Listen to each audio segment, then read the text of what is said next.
Yes, children. So in the previous class we have studied the differences between prokaryotic and eukaryotic cells.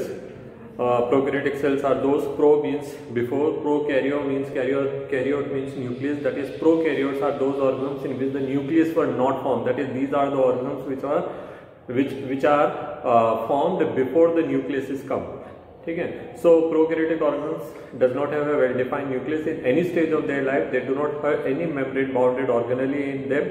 Their size varies from 0.2 micron to 5 microns. Their cell wall is made up of peptidoglycan. They may have some pili or some such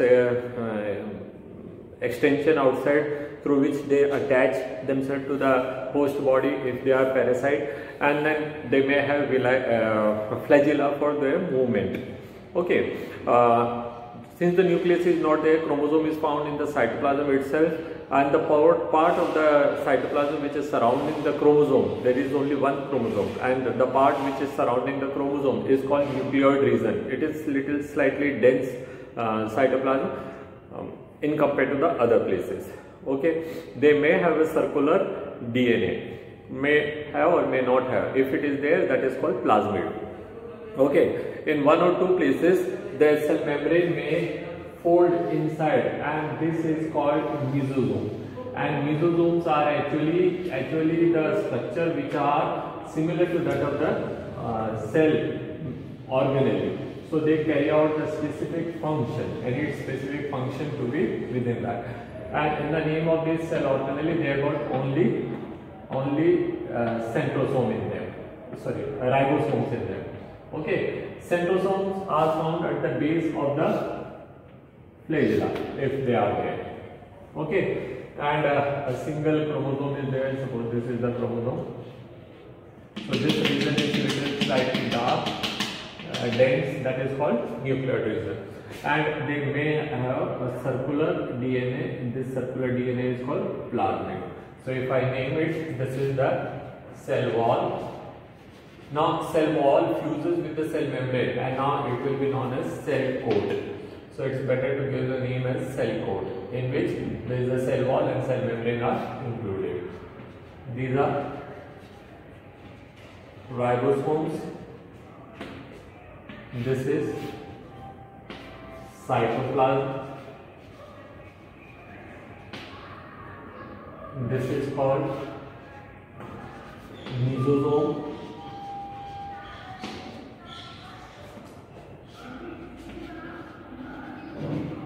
Centrosome, and these are flagella. Flagella and centrosome may or may not present. That is, flagella may or may not present, and these type of extension which you are seeing, they are called pili.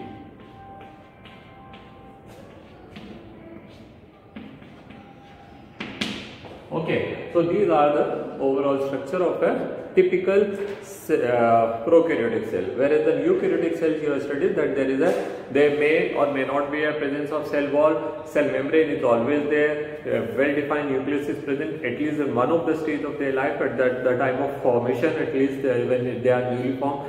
There may be some organism which may lose their nucleus on maturity.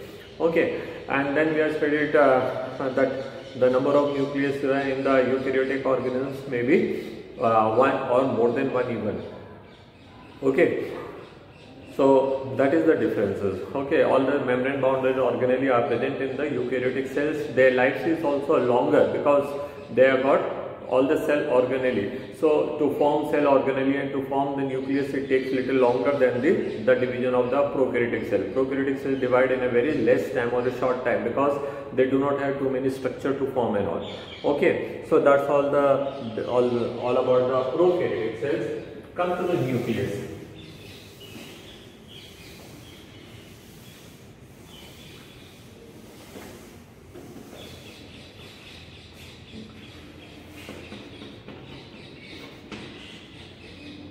Discovered by Robert Brown. It is a dense and spherical structure, okay, sufficiently large which can be easily seen, dense and spherical, In animal body it is found in the center,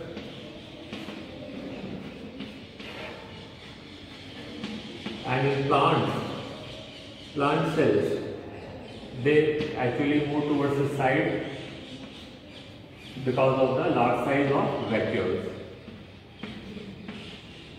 Okay, they are double membrane,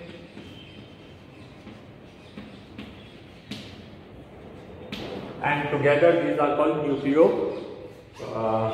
nucleolemma or nuclear membrane. Okay, so they are double membrane. There is space between these membrane is called intermembrane space. So if suppose this is the inner membrane, the outer membrane may be in connection with the endoplasmic reticulum at one or more places. Okay, and in number of places they may form pores. They are called nucleopores. The nucleopores are necessary in order to exchange the substances between cytoplasm and nucleoplasm. Then there may be one or more nucleolus present in them. These nucleolus are actually made up of ribosomes. Then normal state, when the cell is not dividing, their chromosomes are found in the form of chromatin network, which are not clearly visible under the simple microscope. Like microscope, you cannot see the chromatin material, but during cell division the chromatin material may condense together and they form the dense structure, thread-like structure, fibrous structure, and they can be easily stained with the help of certain stain, and that is why they are called chromosomes. Okay, so chromatin network are the uncoiled form of the chromosomes, and when they are highly coiled they become chromosomes. Let us talk about the chromosomes.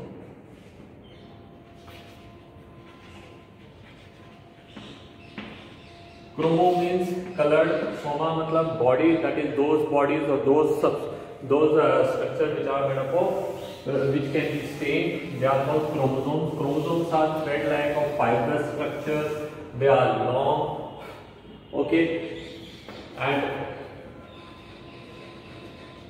can be clearly visible under light microscope during the stage of cell division, and most clearly visible during metaphase. During metaphase the chromosome become dense and thick and can be easily seen under microscope. Okay, the number of chromosomes for any species is constant. Like if you talk about human being, you take human being from any part of the world, there will be 46 chromosomes only. Okay? Now there may be some abnormalities where the number of chromosomes may increase or decrease. Like in Down syndrome, we see that there is one extra, 23rd number chromosome, 21st number chromosome is extra. So in that case, there will be 47 chromosomes. Or Klinefelter and the other syndromes are there where the number of chromosomes can increase or decrease. But most of the cells will have, most of the human beings will have 23 chromosomes. When the chromosomes are found in pair, in which the one set comes from mother and the other set comes from father, this state is called diploid and mentioned as 2n or 2x, whatever, depending on the different books or different people write them as either 2n or 2x. Okay, so diploid, like in human being, diploid chromosome are, that is 23 pairs or 46 in number. If they are unpaired, like in all the lower organisms, they are called haploid. They are diploid and they are called haploid. And haploid is mentioned as N or X in the different books. Okay, so this is the thing. Now chromosomes are made up of DNA, RNA plus proteins. The proteins can be histone and non-histone. Okay, so these are the different types of proteins and these are the composition of the chromosomes. If you look at the chromosome, then you will find there is a structure which is found somewhere in the chromosome. This is known as centromere. Centromere is the place where the sister chromatids are found attached. So just a single chromosome. During the time of cell division, the chromosomes number are doubled. That is, each chromosome makes its own copy, and the copied chromosome is found attached as centromere. So it will be looking like this.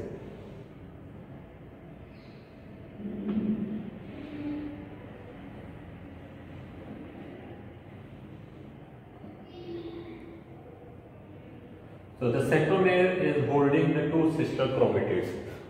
Okay. Now, on the basis of position of the centromere, chromosomes are of 4 types. On the basis of position of centromere, the chromosomes are of 4 types. They are as follows. If the chromosome is found, the centromere is found exactly at the center.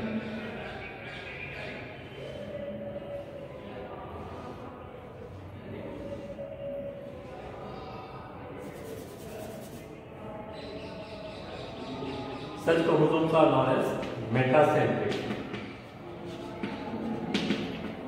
If it is found towards the side,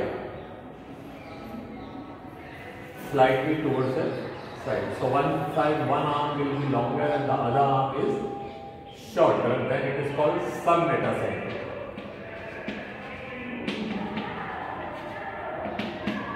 If it is found more towards one side,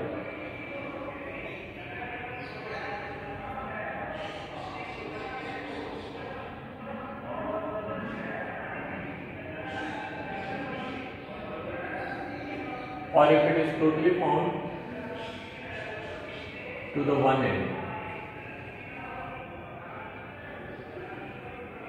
and it is found totally on the one end, it is called telocentric, and this is called acrocentric. So these are the 4 types of chromosomes on the basis of centromere. Okay, so centromere is the structure which is keeping the two centered sister chromatids attached, and also it is the place, it is the point of where the chromosomes will attach themselves to the chromatin fibers when the cell division is taking place.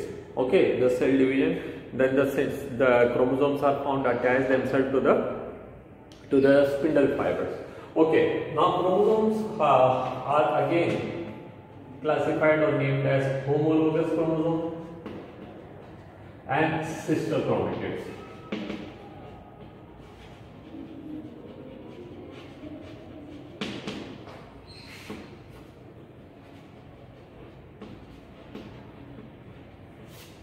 Now, homologous chromosomes are those which are found in the diploid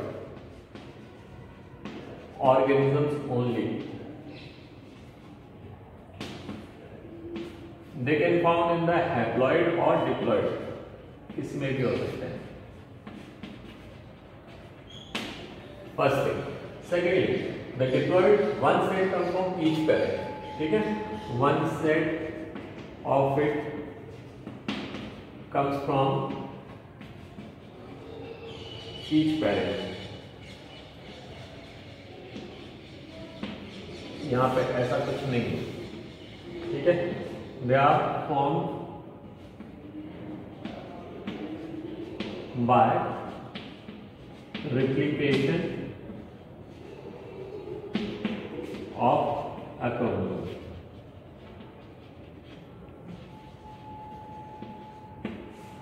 Okay.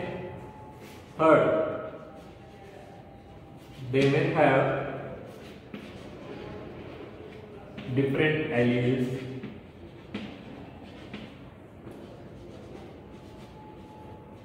for a gene. Here, all genes on sister chromatids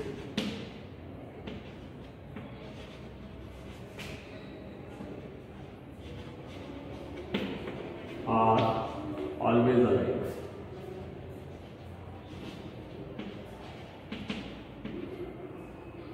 Okay, so then the next thing is that is the sister chromatids will separate during the cell division in the mitosis or meiosis, and then they modify into chromosome. As long as they are attached, they are called sister chromatids. As long as they are attached, they are called sister chromatids.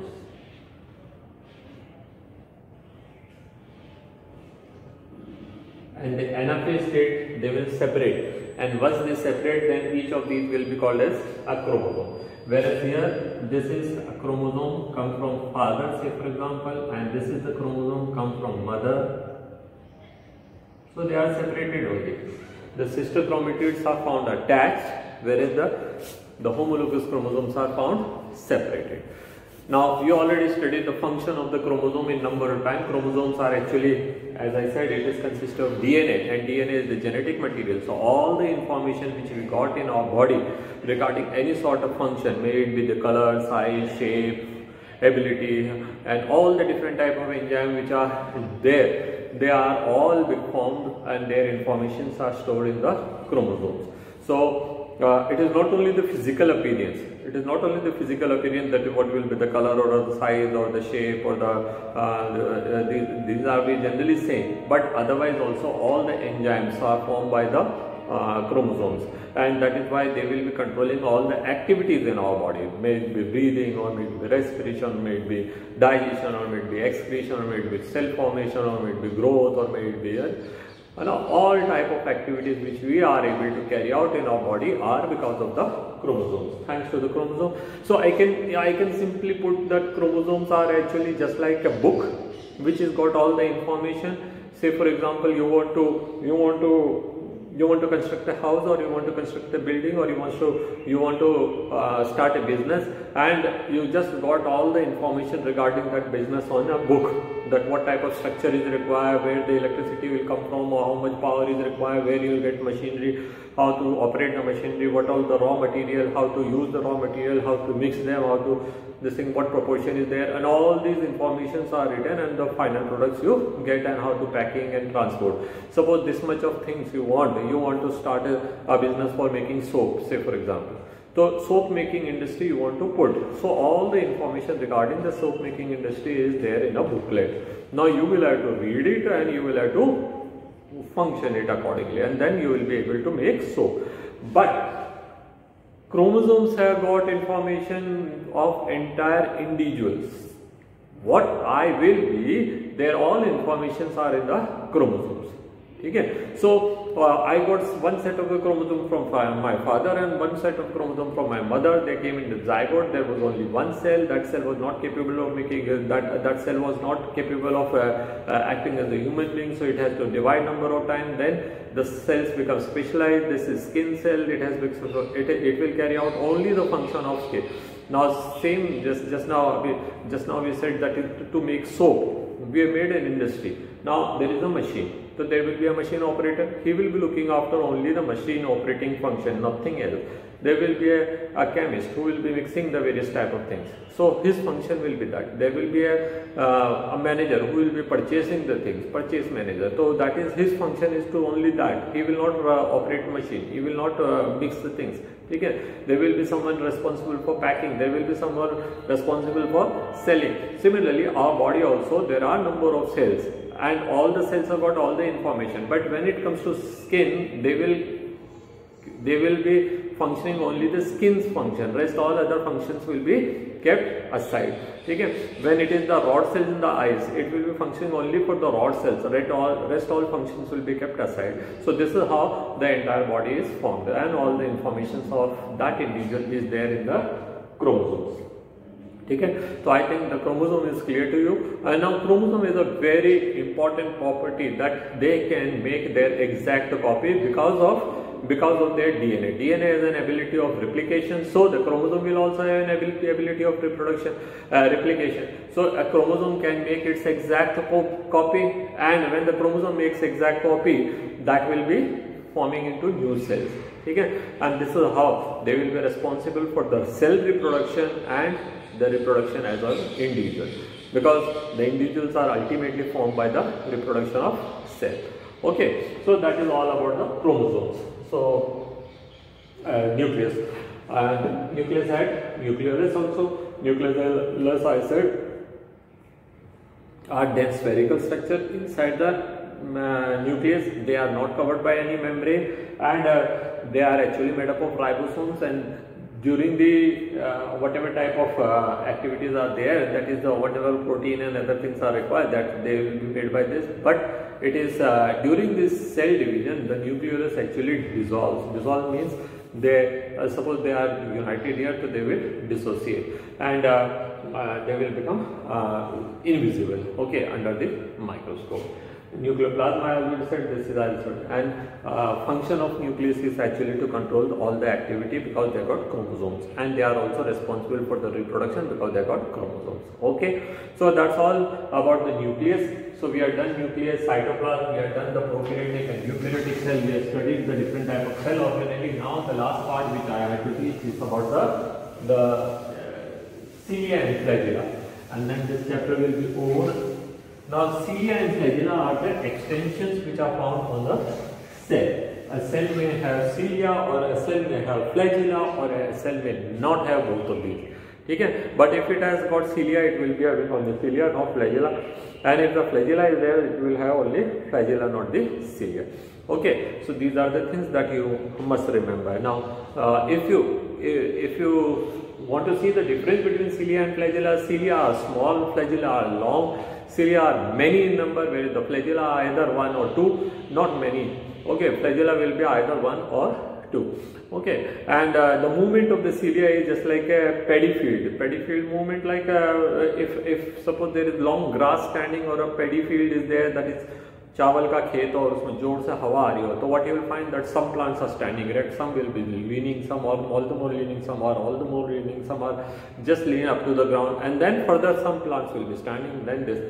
So you will get a wavy appearance. Okay, so large number of cilia are there. When they work in this way. There will be some cilia applying force, some will be in the recovery phase.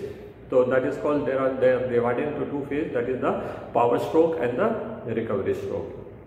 Okay, return stroke. So power stroke and return stroke will be able to help in the movement of the cilia. Cilia actually function in two different ways. First of all, it helps in the movement of certain particles over it from one place to other, or it will help in the movement of the body itself.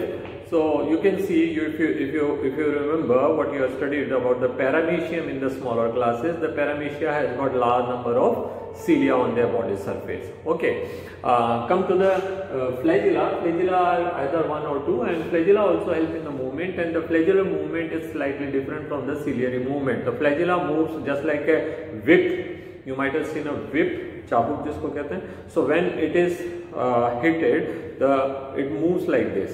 Okay, in a semicircular form. So that is a different of the cilia and flagella. If you cut a cilia, or if you see the cilia, the body of the cilia is divisible into three parts. There is the root, and there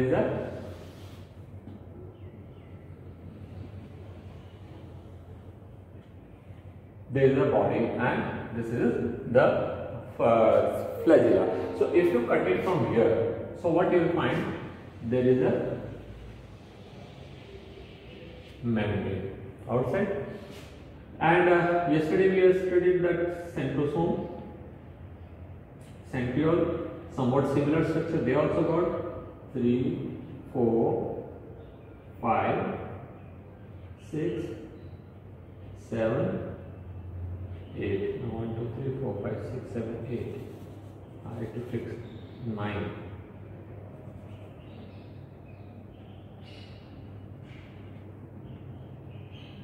Okay, now they are also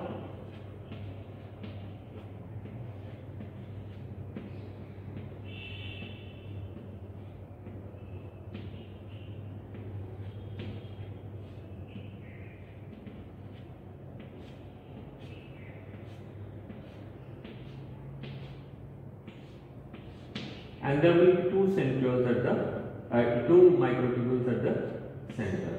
Okay, so this is how they are, and from there they will be connected to it.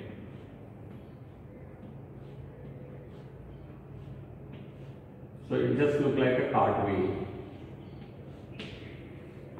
Okay, and again the microtubules are made up of microfibers. Microfibers are of two types, that is actin and myosin, and they will be able to carry out the contraction and relaxation, because of which the movement is there. Okay, so the flagella has three things, that is the basal body,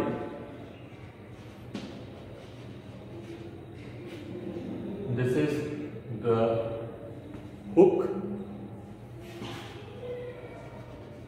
and this is the flagella.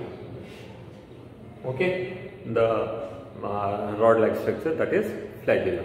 Okay, so these are the three things, and if you see the ultrastructure, since it has got membrane, so first we will have membrane, and it is also got same arrangement as we are seeing for the centrosome. 1, 2, 3, 4, 5, 6, 7, 8 and 9, 2 at the center.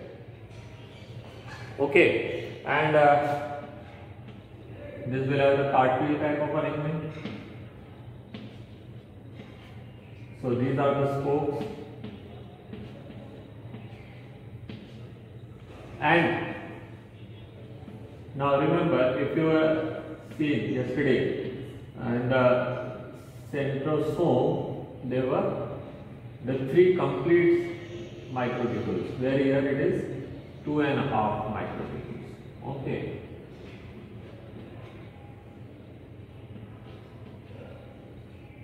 And since they are also made up of actin and myosin, so they will be able to bring up the movement. Okay. So the structure, if you see, the centrosome had 9 plus 0 arrangement, and they have got 9 plus 2 arrangement. They were having complete triplets, where they got incomplete. The third one is incomplete, that is 2.5, you can say. And there we had that zigzag arrangement of the microtubules, whereas here we got the cartwheel arrangement. Okay, and function is same, that is both of them are responsible for bringing up movement. Okay, so that's all. With this we come to the end of the chapter. Now the difference between the plants and animal cell, that is very common, yet I'll simply tell you that a plant cell, if you start from the outside, the plant cell has got cell wall, the animal cell do not have. Plant cell, if you go inside, you will find the large size of vacuoles are there. In animal cell, the vacuoles are very small and only few number. Third, the position of nucleus, if you see in plant cells, it will be pushed towards one side because of the large size of the vacuoles, whereas in animal cells, the nucleus is found more or less towards the center. Fourthly, in the plant cell, the chances of occurrence of the lysosomes are very rare, whereas in the animal cells, you will find that the lysosomes are very commonly present. Fifth, in plant cells, centrosome are absent, whereas in animal cells, the centrosomes are present. Okay. Then this flagella and all, cilia and all, they are not required in the plant cell because they are not responsible for that. They are not showing any type of movement, whereas the animal cell do. Okay, so they may have this. And more or less, the plant cells are flexible because they are not guarded, they are not protected by cell wall like a rigid structure, whereas the animal cell has got a rigid cell wall from outside, which will limit its size, which will limit its shape, which will limit its movement, which will limit its flexibility. Okay, so that's all. With this we come to the end of this chapter, and on the next class I'll start cell division. Okay, that's all children. Thank you. Good day.